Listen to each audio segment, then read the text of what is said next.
Let's talk about pathological demand avoidance, specifically in autism. But wait, pathological? Why would you want to be called pathological? This video is going to help you identify whether you might be pathologically demand avoidant or not. But first, we really have to talk about this word pathological. Like, who wants to be labeled as pathological? This immediately brings me to the first sign that's going to tell you whether you're pathologically demand avoidant or not. Is you hate labels. You hate the idea of being labeled potentially pathologically demand avoidant. Another word that would be a lot more respectful and a lot more appropriate is the word pervasive desire for autonomy. This instantly takes the position of the autistic person or the PDA person from the inside rather than from the outside authority figure who's labeling you as being the difficult one. Therefore, they're labeling you as being pathological, avoiding their demands that they're putting on you. This has no consideration for what it feels for you on the inside, being a person who has this sort of demand avoidance and what that actually means for you. What is your experience in this whole equation here? So, sign number one, you hate labels. Any label for that matter. Hi, my name is Ritu. I am autistic and ADHD. I have a 5-year-old boy who's ADHD and PDA autistic. We recently got his diagnosis. My husband is ADHD and my little daughter, 3 years old, is highly sensitive. Welcome to our neurodivergent family. On this channel, we talk about how you can be a great parent despite being on the spectrum. Back to number one, you hate labels. That includes the autism or ADHD label, unless it is self-identified. So here is your PDA is really strong and kicking in when you yourself are sort of resisting your own diagnosis and your own kind of labeling, and you tend to value more your own self-diagnosis. It doesn't matter to you whether a doctor, a psychiatrist, or psychologist stamps you autistic, check, or Asperger's or whatever. That is less important to you.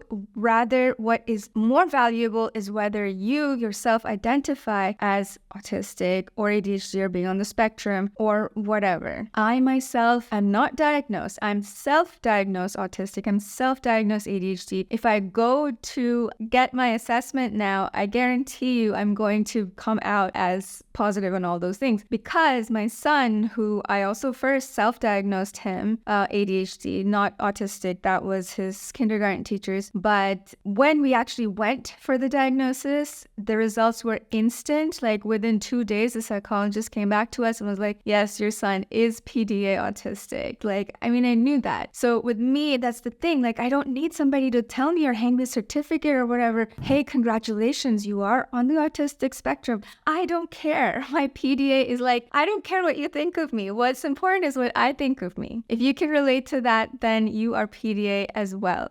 The fact that you don't really want an official diagnosis. If you need one, however, so that you can claim accommodations for yourself or for your kid or for your family or whatever in the workplace, with the healthcare system, that's a different story. In that case, you're smart enough because PDA people, we know. So you are doing your own maths, your own calculations to figure out whether your diagnosis is going to serve you or whether it's actually going to steal your autonomy. Sign number 3, your body is a finely tuned measurement instrument, measuring device to tell you what you like and what you don't like. You feel it at a visceral, physical level. I'll give you an example. And it might sound snobby, but this is just how it is. This is the honest truth. When I see ugly fashion, when I see some fashion look or item or combination that just clashes, the colors don't match or the shape or the pattern or the person wearing it shouldn't be wearing that, I literally feel nauseous. I get this feeling and I have to look away. I'm not kidding. When I shared this with my husband, he was he was kind of speechless. He didn't know what to say. This is the truth. My body has this, my body screams at me to let me know that what I'm seeing does not fit for me, does not compute. And maybe you feel that too. Maybe when you smell something that just feels wrong, your whole, like your skin tingles and you feel like this chill or you get goosebumps or whatever. Or when you are forced to eat something or offered to eat something that just is not going to work, you actually have to spit it out. And if you're not able to, it's going to come out, like you're going to throw it up. Another story here, I remember one of my little sisters, she was, a baby and she was starting with her solids and she was offered chicken and rice puree, and she ate it, and something about that just wasn't working for her. But I think as a little baby, they have this instinct to open the mouth. They open their mouth the moment there's a spoon in front of them. So she ate a bunch of it, but her body was not having it. Moments later, she projectile vomited that stuff all over, like it was on the sofa, on the curtains and everything. So this is it. Like if you feel like your body very strongly gives you signs that you can feel under your skin, then that you just can't really ignore, you can't pretend it's not happening, that's a sign that you might be PDA. The fourth sign, you literally flee from an uncomfortable situation, especially if it involves toxic people. So PDA people in general have a really high level of fight, flight, or freeze reactions. So you naturally very quickly get triggered, almost like a hair trigger, when something doesn't feel right or uncomfortable, or specifically doesn't feel safe, something that threatens your autonomy, a situation where you feel yourself getting dominated or put down or humiliated, whatever, your body can't help but want to either fight, which is what a lot of kids do. For example, my kid, I'll get to that. That's point number 5. But your body wants to flee the situation or freeze. So if you feel like you do that often, or you want to, but for social reasons you haven't, this is a PDA thing. I'll give you an example. Long time ago, 18 years ago, I used to live in New York, and before I had moved there, I watched Sex and the City, the series, on repeat. This is another autistic thing. When you hyperfixate on something, I was so hyperfixated on Sex and the City. I had watched all 6 seasons at least 10 times, the whole series. I knew everything about it. I knew the outfits. I knew the dialogue. I could repeat the dialogue to you. Anyway, that was a tangent. In Sex and the City, Carrie, the main character, who's probably looking back some kind of neurodivergent, she used to literally get up and run out of a situation whenever she couldn't handle it anymore. So right in the middle of dinner, she would literally get up and walk out. She'd throw some money on the table and just grab her bag and run out. I actually did the same thing when I lived in New York. So my ex-boyfriend and I, we were having kind of a double date with another friend couple, and the other girl in this couple was so toxic. She was so negative and awful and mean and passive aggressive and undermining, and she would make these cutting comments that were clearly aimed at humiliating me and my boyfriend in some way or another. She was also humiliating her own boyfriend and undermining him at every chance she got, but for some reason he was into that. Whatever, not my problem. Then it got to a point in the dinner where I just I couldn't tolerate it anymore. My body was I have to leave the situation. Just thinking about it now makes me want to crawl out of my skin. But I literally got up. I said, "Oh, I'm so sorry. I feel sick. I have a horrible headache." And I asked my boyfriend, "Hey, can you get my part of the bill?" And I bolted. I left. This is a PDA thing. You can't force yourself. This is the thing. It's not a lot of PDA parenting books have this quote. It's not that the child won't, it's that they can't. So in that moment, it's not I won't sit here and continue this awful double date. It was that I couldn't continue. My body, my mind, I would break if I tried to force myself to sit there and tolerate this awful experience. I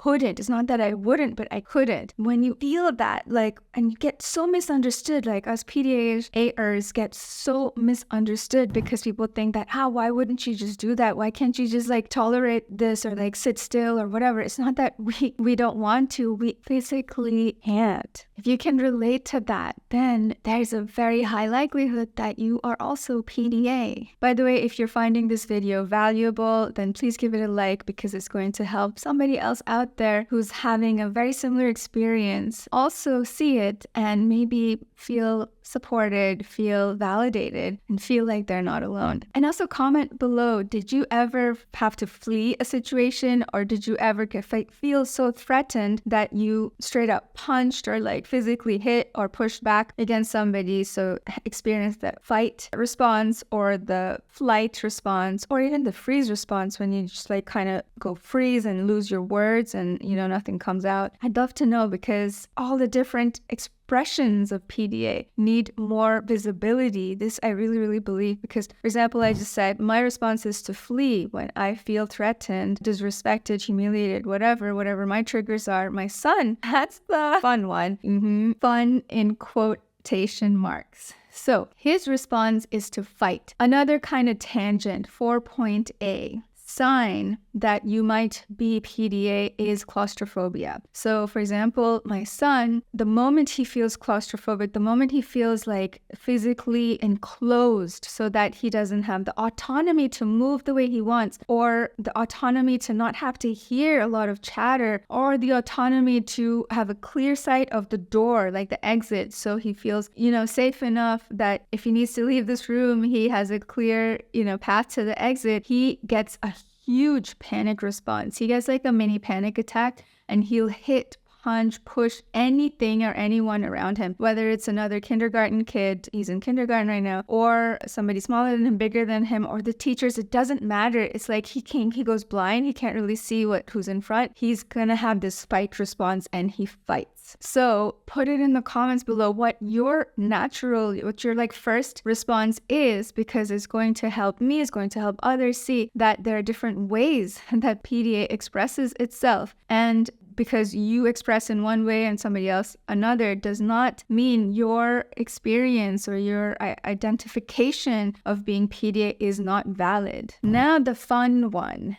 Number 5. You know you are PDA when you have a child who is difficult, who constantly tests your boundaries, who seems to want to undermine you, who seems to want to humiliate you, who seems to want to control you all the time, and he or she is probably PDA. The reason why this means that you're also PDA is because the apple doesn't fall far from the tree. So this is one of the best gifts that a parent of an autistic or ADHD child can give to that child, is to recognize signs of that neurodiversity within themselves, because then there is a true empathy. Then there is no blaming, like, you kid, you're the problem, you're bad, blah blah blah, why can't you just listen, why can't you just sit quiet? You identify with them and you feel empathy for them, you understand them. So you're like, I get it, like, I know it's hard to sit still sometimes, I know it's hard to eat with that distraction like a book or a toy or a fidget, or I know how claustrophobic it might feel when you're stuck in a room or an elevator with a whole bunch of people, or I know that it's horrible to have to listen to teachers in school and follow the timetable and blah blah blah blah blah, on and on and on. So if you have a kid who's PDA or tests you all the time, the chances of you also being PDA is very, very high, and this actually escalates the situation with your kid. So that means your kid has a very high desire for autonomy, a pervasive desire. That means it doesn't give up, like, it persists. He or she can't like